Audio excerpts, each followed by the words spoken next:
안녕하십니까. 3학년 이호웅입니다. 오늘 의학기에 대해서 유희철 선배님과 함께 이야기 나눠보도록 하겠습니다. 선배님 안녕하세요. 예, 안녕하세요. 유희철입니다. 간략한 소개 부탁드리겠습니다. 예, 여러분 만나 뵙게 돼서 반갑습니다. 저는 신흥고등학교 82회 졸업생이고요. 현재 전북대학교 의과대학 외과학교실 교수로 재직하고 있고 한국간담체외과학회 이사장을 역임하고 있습니다. 네, 그러면 이제부터 질문 들어가도록 하겠습니다. 의사에 대한 간략한 질문인데요. 많은 사람들이 의사를 생각하면 아무래도 환자들을 치유하는 일들을 되게 떠올리게 되는데 제가 알기론 의사들은 더 많은 일들을 더 하고 있다고 알고 있습니다. 혹시 이들에 대해서 간략히 조금씩만 알려주시면 감사하겠습니다. 예, 우리가 일반적으로 알고 있는 의사상은 환자를 진료하고 치료하는 지식을 가지고 술기를 직접 시행하는 기본적인 의사상이 있습니다.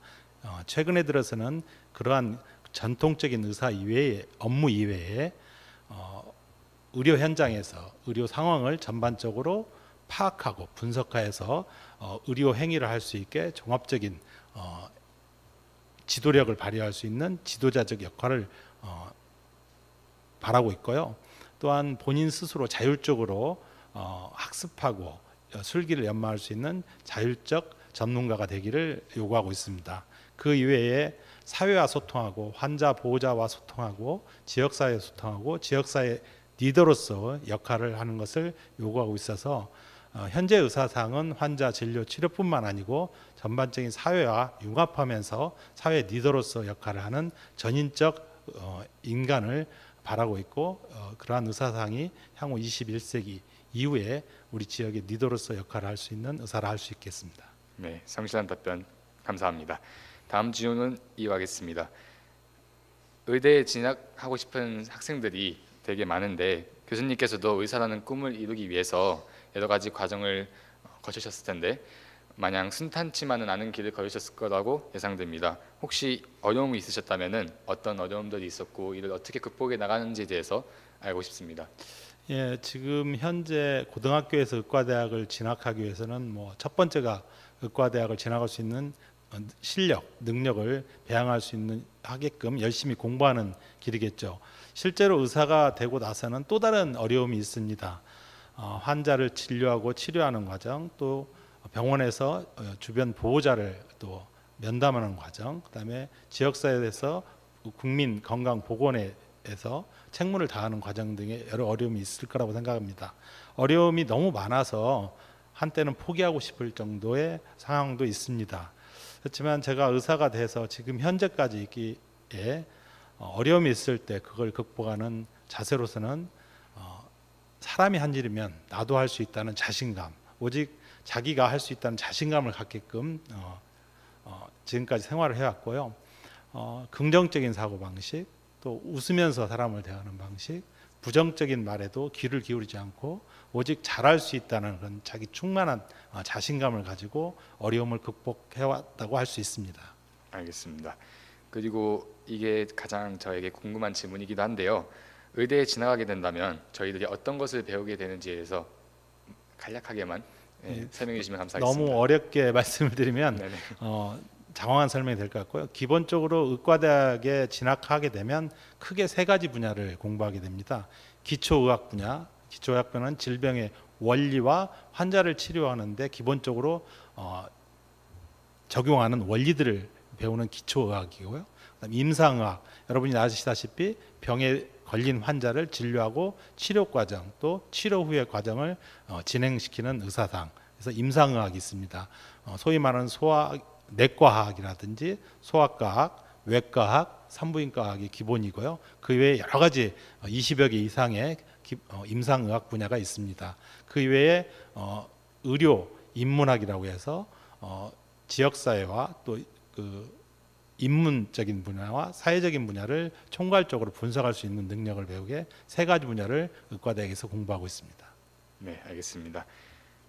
이 인터뷰를 하기 전에 사전에 선생님에 대해서 약간의 조사를 해봤는데 간담체외과 의사로서 충남 호남권 최초로 간이식 100예를 달성하신 대단한 업적을 남기셨다는 것을 알게 되었는데 혹시 이 학과에 대해서 선택하시게 된 계기가 있으신지 궁금합니다.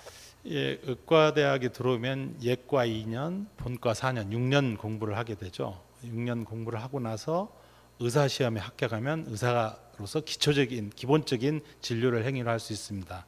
그렇지만 그 기본적인 행위에 좀 더 전문적인 의사가 되기 위해서는 수련익 과정을 거쳐야 됩니다. 인턴 1년, 전공이 3년 내지 4년 과정을 거치고 군대에 갔다 오면 그 이외에 이제 본인이 세부 전문의가 되기 위해서 세부 전문의 과정 2년 정도를 또 거칩니다. 그렇게 되고 나면 저처럼 간담체 이식외과라는 이제 세부 분과 전문의 명칭을 붙일 수 있고요. 간담체 외과 의사가 되려고 했던 것은 처음에 그 인체 해부학에 대해서 관심을 가지면서 간의 복잡한 해부, 그다음에 담독의 췌장의 해부가 굉장히 어렵기 때문에 거기를 공부를 하면서 관심을 가지게 되었고요. 또 사체 해부를 하면서 간담체 외과 분야의 그 외과 해부학 쪽에 관심을 가지면서 간담체 외과 분야를 전공했다고 할 수 있습니다. 특히 이제 군대에 갔었을 때 군에서 신장 이식을 했던 경험이 있었고요. 그 경험을 바탕으로 앞으로 이 분야를 좀 더 열심히 해봐야겠다 해서 해외 연수도 간 이식 분야를 또 2년간 다녀오면서 지금 현재 간담체외과를 전공하게 되었고요.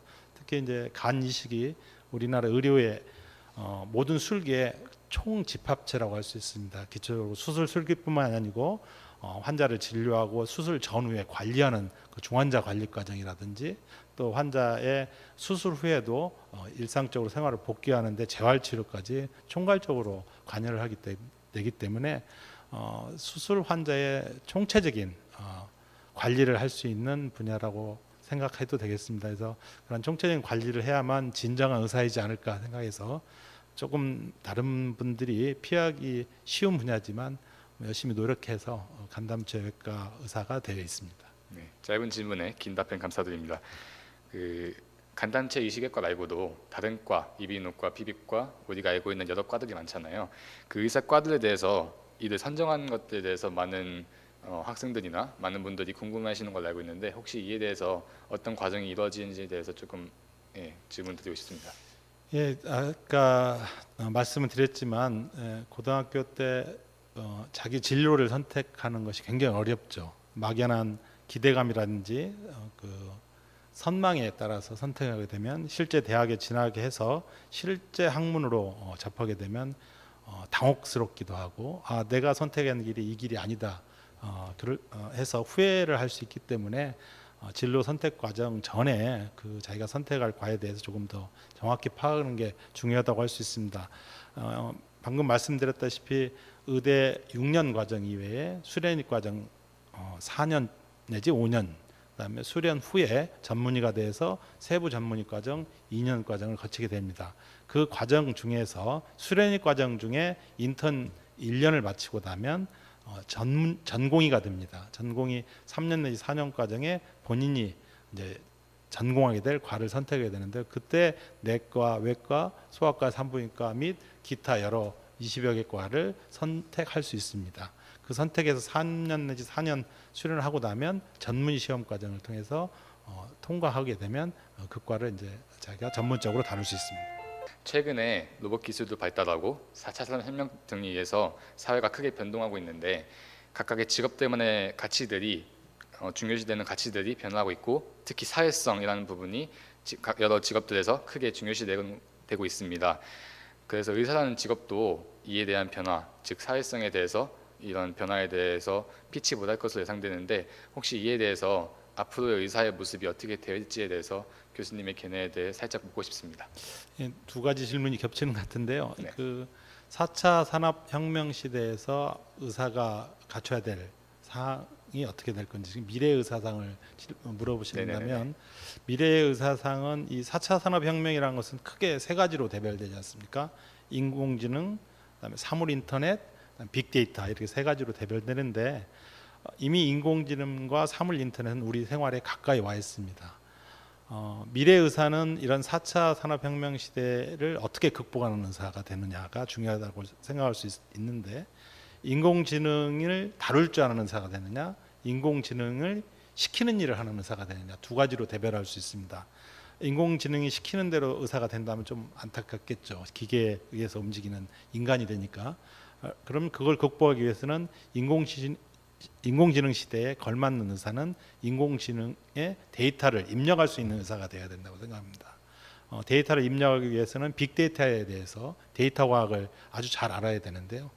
의사가 의학 지식을 연마하는 것 이외에 타 지식을 또 전문가적 수준에 다다를 수 있도록 한다는 건 굉장히 어렵습니다. 그래서 서로 그런 것들이 융합하고 의사로서는 그러한 여러 가지 진료와 관계된 사항을 인공지능을 인터프리테이션 할 수 있고 자료를 입력할 수 있는 빅데이터를 다룰 수 있는 의사가 미래 지향적인 의사라고 할 수 있기 때문에 의사 과정에서도 이런 데이터를 다루고 인공지능에서 어느 정도 공부를 하는 그런 의사가 미래 의사라고 할 수 있고요. 의사의 사회적 책무성은 지금 현재도 사회적 리더로서 역할을 해야 된다고 생각합니다. 급변한 의료 사회, 또 정책의 변화, 또 국민들, 환자들, 그다음에 일부 정책에서 의사로서의 역할이 굉장히 시시각각으로 변하고 있습니다. 사회가 요구하는 거에 부응하는 의사가 되기 위해서는 사회적 현상에 대해서 제대로 파악을 해야 되겠고요. 그 와중에 사회적 현상에 떠밀려 다니는 의사보다는 사회적 현상을 파악해서 중심에 서서 사회적 현상을 어느 정도 컨트롤할 수 있는 의사가 돼야 된다고 생각합니다. 사회가 요구할 때 또 의료진으로서 역할을 요구할 때는 진료와 환자의 건강 보건을 위해서 충실해야 되겠고요. 또 지역사회와 또 보건의료정책에서 의사의 역할을 요구할 때는 거기에 걸맞는 책무를 다할 수 있는 의사가 될 수 있도록 준비를 해야 된다고 생각합니다.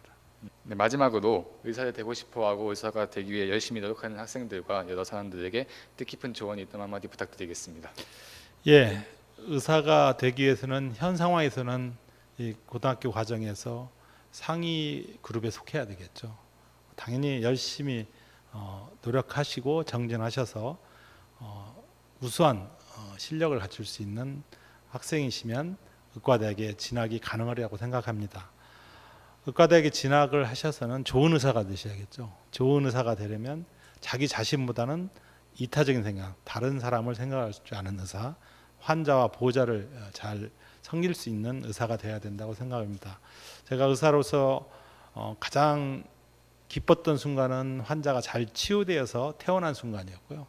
가장 가슴 아팠던 순간은 생각지 못하게 환자가 치유가 되지 않고 사망에 이르게 돼서 가족들과 보호자들에게 아주 마음 아픈 결과를 보여주는 상황이었습니다. 잘 치유되기 위해서는 실력 있는 의사가 되고 그 잘 치유되지 않았을 때도 환자와 보호자를 보듬을 수 있는 의사에 대해서는 인간적인 의사가 되어야 될 거라고 생각합니다.